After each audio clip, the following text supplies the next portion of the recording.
Jemi rikthyer në studio, me mua është bashkuar Bledar Zeneli, Keshillues, përshëndetje dhe mirëmëngjes, dhe ashtu sikur se e thash edhe në prezantimin që bëra pak më parë, ditën e djeshme kanë përfunduar 16 ditët e aktivizimit, ku supozohet që flitet edhe ka një vëmendje më të shtuar, një sensibilizim edhe më të madh kundër dhunës ndaj grave, por do ta shohim në këndvështrimin tjetër. Do ta shohim në këndvështrimin e burrave të cilët janë dhunues. Bledar, sa vite u bë që merresh me këshillimin e dhunuesve? Me thënë drejtën, teksa këtej kohën pas, ka qenë fillimet në 2011, kur për herë të parë u prezantova me një program, një trajnim shumë intensiv, se si të angazhohemi dhe të ndihmojmë sa të mundemi djemë, burra të cilët kanë vështirësi në menaxhimin e zemërimit. Dhe me njëherë me përfundimin e këtij trajnimi 3 vjeçar, me certifikimin nga Ministria, ne nuk kemi ndalur së bëri së këtë punë të re. Çfarë ka ndryshuar nga 2011 deri në fund të 2019-s? Pra i bie gati 8-9 vite. Si janë rastet që paraqiten? Ka ndryshuar shumë gjëra, nga të herë deri më tani. Më kujtohen fillimet, kur ishte një gjë pionere, kur dhe ne kishim ato frikrat tona, dhe shikoj veten tani dhe stafin tim se sa të sigurt dhe sa të vendosur jemi në këtë punë dhe për ta çuar sa më përpara. Në fillimet tona mbaj mend që gjithë çuditeshim, thonin që po çfarë bën këtë punë se s'ka nevojë njëri për këtë gjë.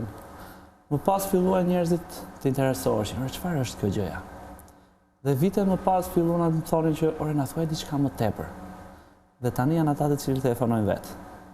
Pra është një ndryshim shumë i madh qoftë në qasjen e shoqërisë tonë kundrejt këtij fenomeni, në qasjen e institucioneve, por ajo çka është më e rëndësishme është në ndërgjegjësimin e të rinjve dhe burrave, që gjithë secili ka nevojë të merret seriozisht edhe të trajtohet. E kuptoj. Mirë, kanë qenë më shumë të vështira kohët në fillim, pra që njiheshit pak edhe dukej si diçka e re në shoqërinë shqiptare, apo kishte më shumë raste atëherë sepse kishte më shumë dhunues atëherë dhe tani vinë edhe janë më të ndërgjegjësuar. Si janë edhe shifrat? Për sa i përket pjesës së parë të pyetjes, unë besoj që kjo punë gjithmonë do të ketë vështirësitë e veta brenda. Por do e ndaja në 2 nivele, në pjesën e organizimit, në mënyrën se si vendosen kontaktet institucionale, që ne fatmirësisht tashmë kemi marrëveshjet firmosur me drejtorinë e burgjeve, me shërbimin e provës, me gjykatat, të cilët e kanë kuptuar rëndësinë e këtij shërbimi far dhe trajnimeve që ne shpeshherë kemi ofruar. Por nëse futemi pak më në profesion, më thellë, sfidat vazhdojnë të jenë të njëjta në punën ballë për ballë me meshkujt, sepse tipologjitë janë të ndryshme. Për sa i përket numrave, unë nuk mund të them që kemi një shtim të dhunës në familje, po mund të themi kemi njerëz më të ndërgjegjësuar, që denoncojnë më shumë. Kemi institucione më të ndërgjegjësuara, të cilët po koordinohen më mirë. Nëse mund të them vetëm për vitin që po mbyllim, numri i meshkujve të cilët kanë marrë pjesë në programin që linja e këshillimit për burra dhe djem ofron, ka qenë diku te 84 persona. Brenda një viti. Vetëm për këtë vit. Janë meshkuj, janë burra të cilët dhe djem, të cilët janë të referuar kryesisht nga institucionet, ku duhet përmend burgjet në Tiranë, IEVP-t 313, 302 dhe së fundmi burgu 327 është burgu i Veçarit. Janë të hapur meshkujt, burrat edhe djem të cilët janë në këtë situatë për të marrë një këshillim? Kur themi a janë të hapur, e pranojnë kollaj apo? Tipologjitë janë të ndryshme. Objektivisht përballë kemi një burr ose një djalë, ama nga mënyra se si është ndërtuar dhe vitet që kanë kurriz dhe se si ka ardhur kjo situatë është shumë e ndryshme. Ajo që kanë vënë re është që shpesh herë në takimet e para kanë një hezitim, po pasi bëhet biseda e parë dhe kuptojnë që stafi i lidhjes këshillimit për burra dhe djem dhe një psikolog është aty për të mbështetur atë dhe për t'i thonë për çfarë ke nevojë. Nuk është për t'i thënë as që ne jemi burra më të mirë, as për t'i thënë që gjërat që ti bën i ke bërë se nuk je i mirë. Dhe kur ata e shikojnë dhe ndjejnë që kam një person i cili vërtet është këtu për mua dhe ka dëshirë dhe e ndjen një lloj detyrimi profesional të më ndihmojnë, marrëdhënia fillon ndërtohet më e shëndetshme. Ju jeni këshillues burra apo ka edhe gra apo femra të cilat janë? Programi që linja e këshillimit për burra dhe djem ofron është kryesisht programi i cili ka në qendër meshkujt që janë agresiv. Janë meshkujt përballë meshkujt të cilët i këshillojnë. Por së fundmi, linja e këshillimit pati edhe një trajnim ku për herë të parë stafi u trajnua në një term që ne e quajmë co-gender approach, që në shqip do të thotë terapi grupi, po me 2 persona, me 2 terapist, një mashkull dhe një femër. Kjo është një gjë që në planet afatgjate do vendoset dhe në teren, pra së shpejti do ndërtojmë grupe, ku grupet do drejtohen nga 2 terapist, një mashkull dhe një femër. Aktualisht, puna që ne po bëjmë është individuale, ballë për ballë me personin, dhe kryesisht jemi psikolog djem që po bëjmë këtë punën. Për arsye se në trajnimin që ne morëm në këtë fushë, tipologjia e kësaj pune në Zvicër, në Lucern, bëhet kryesisht nga meshkujt. Por nuk dua të përjashtoj dhe punën e mrekullueshme që mund bëjnë dhe psikologët femra në këtë fushë. Absolutisht. Mirë, se jemi mësuar më shumë me psikologë femra. Gjithsesi, kanë karakteristika të njëjta të dhunuesit apo jo? Unë pak më parë e përmenda dhe thashë, objektivisht, pra në këtë pjesën të përgjithshme kemi përballë një burr, pak rëndësi ka mosha. Por nga mënyra se si përjetojnë, nga mënyra se si sillen, nga mënyra se si ndërveprojnë, është totalisht e ndryshme. Çfarë ndikon tek një individ për ta bërë atë dhunues? Apo është një analizë? Kryesisht, unë do të ndaloj në 2 momente. Do ndaloj në gjërat që kryesisht masa thot, që kryesisht dhe në bisedën e parë që unë i dëgjoj për ditë, ata shprehen që shpesh herë vështirësitë ekonomike e bëjnë këtë gjë, ose fakti që nuk respektohen e bëjnë këtë gjë. Por unë mendoj që personat të cilët nuk arrin të menaxhojnë dot sjelljen e tyre, dhe më pas ne i quajmë dhunues, janë personat të cilët kanë disa nevoja të papërmbushura. Janë personat të cilët situata i ka vendosur aty me shpatulla pas murit. Në këtë gjë që po them, nuk dua të justifikoj në asnjë moment sjelljen e tyre. Për mua, çdo njeri i cili në bazë duke parë sjelljen e tij thyen ligjin apo dëmton dikë tjetër, patjetër pjesa ligjore duhet përgjigjet me gjykatat. Ama një person i cili duhet ta shikojmë nga konteksti psikologjik, sepse jo gjithë meshkujt e shprehin sjelljen me dhunë. Jo gjithë meshkujt e ngatrojnë zemërimin nga dhuna. Shpeshherë dhuna është mënyra se si neve vendosim që gjendjen tonë emocionale, që në këtë kontekst do ta quaj zemërimi, që mund vi nga fusha dhe elementë të ndryshëm, vendosim ta nxjerrim jashtë. Por zemërimin e mund të, gjatë punës që ne bëjmë me dhunuesin, një nga gjërat kryesore është edhe të mësojmë me ta së bashku, se cilat mund të jenë disa nga mënyrat që ta nxjerrim zemërimin që kanë, por jo më me dhunë. Dhuna është një vendimmarrje që bëjmë. Por çfarë ndodh deri përpara se vim te zemërimi? Për të gjithë është shumë e ndryshme. Ka të bëjë stili i jetesës, mënyra si janë rritur, nëse janë dhënuar apo jo kur kanë qenë të vegjël. Eksperienca e tyre, nëse ne në psikologji e quajmë pjesa e kronologjisë, por si janë mësuar ta zgjidhin situatën. Nëse një djalë është rritur në një familje ku babai shikon diçka që nuk shkon dhe e zgjidh me dhunë dhe duke u lëritur, do ishte e tepërt nëse presim që ky djalë të bëjë ndryshe. Është modeli me cilin është rritur. Të gjithë studimet në këtë fushë kanë arritur në konkluzionin që dhuna është një sjellje e mësuar.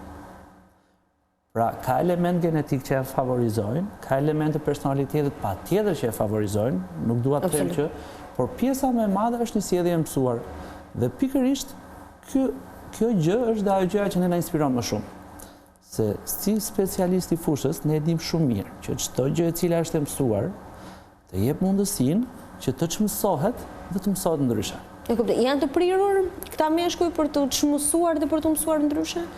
Në praktikën time kam patur raste nga më të ndryshmet.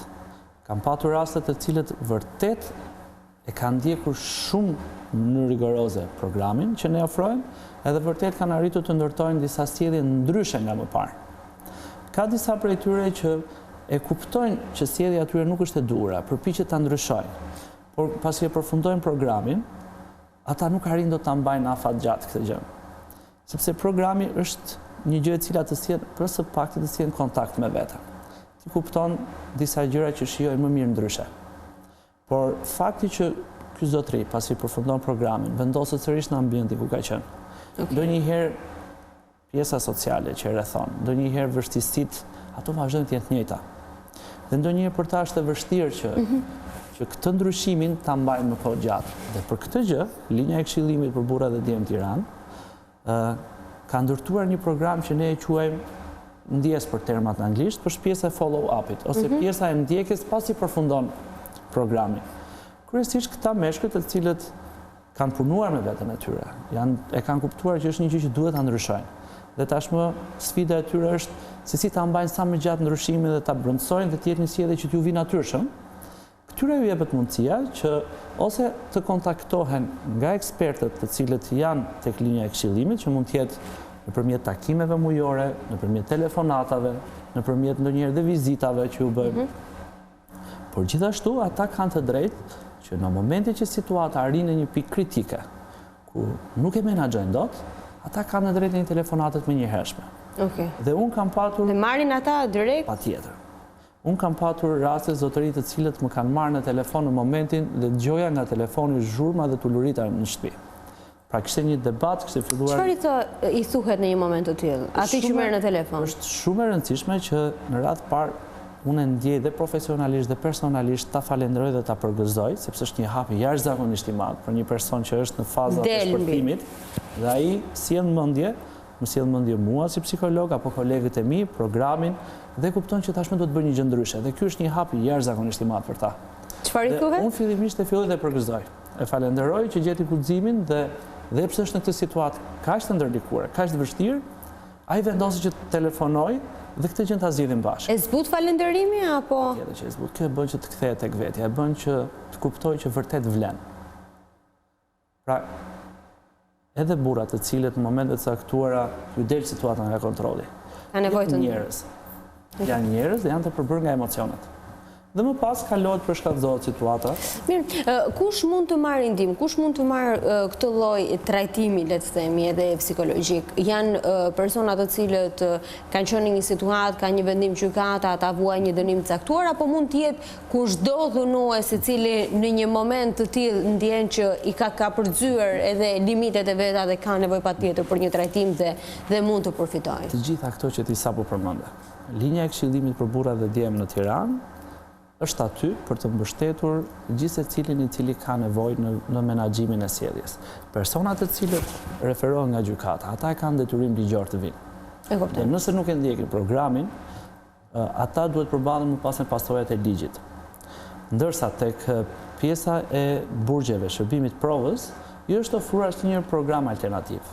Pasi unë bëj bisedën e parë me ta, pasi u afroj si shërbim, dhe unë kam një lloj krenarie të them që është një përgjindje shumë e madhe atyre që e pranojnë programin. Vetëm një numër shumë i vogël e tyre refuzojnë që në fillim. Dhe sikurse ti e përmende, patjetër linja e këshillimit ofron ndihmë dhe për burra dhe djemë të cilët nuk kanë arritur, pra eskalimi i tyre nuk ka qenë në ekstreme, por të cilët mendojnë që ka diçka që nuk po shkon me ta. Dhunuesit i shfaqin karakteristikat e tyre që në fillim në raportet e para apo pas një farë kohe? Unë nuk do doja që të ndalonim në këto interpretimet e përgjithshme. Sepse unë besoj që shpeshe interpretimet e përgjithshme na bën që të gabojmë.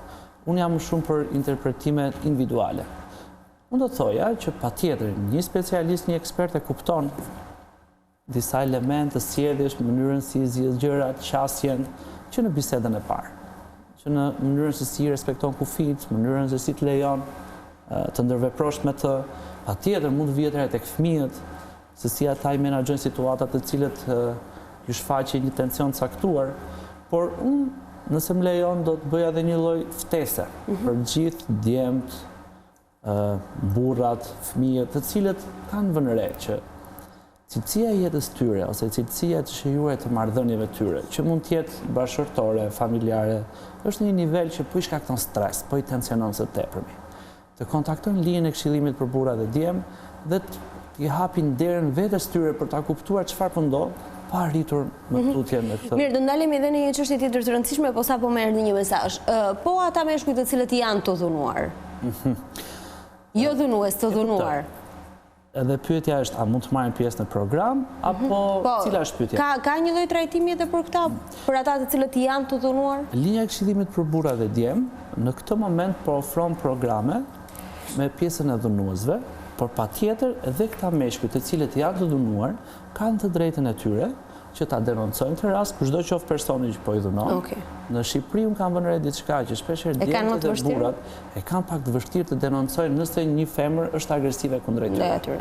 Dhe unë nuk kam asgjë kundra këtyre sepse e kuptoj shumë mirë situatën ku jetojnë, pjesa e shoqërisë që kjo pjesa e kutisë. Ku mashkulli është ai i fortë, le të themi, i fuqishëm në familje. Djemë dhe burra janë të ftuar që të na kontaktojnë dhe së bashku mund të gjejmë një mënyrë se si këta në të ardhmen të marrin një trajtim sa më special.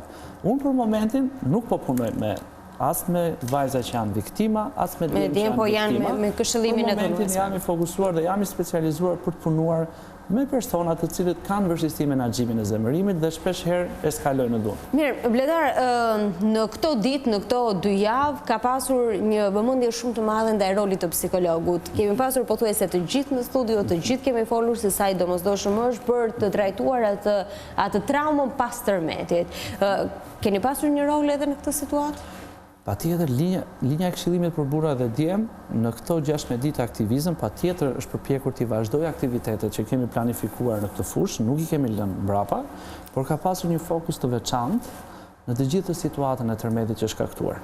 Ne pothuajse kemi qenë çdo ditë në teren, kemi qenë në Durrës, kemi qenë në Thuman, jemi përpjekur që të ofrojmë ndihmë qoftë fizike për ta, që mund të jenë ndihma të ndryshme që ju nevojiten. Shohim edhe disa nga fotot e aktiviteteve. Jeni dhe me fëmijët? Keni trajtuar dhe fëmijët? Neve jemi munduar që të trajtojmë dhe të ndihmojmë sa më shumë të mundemi. Kemi shkuar, kemi biseduar me ta, kemi ofruar ndihmë psikosociale, kemi bërë seanca këshillimi me ta.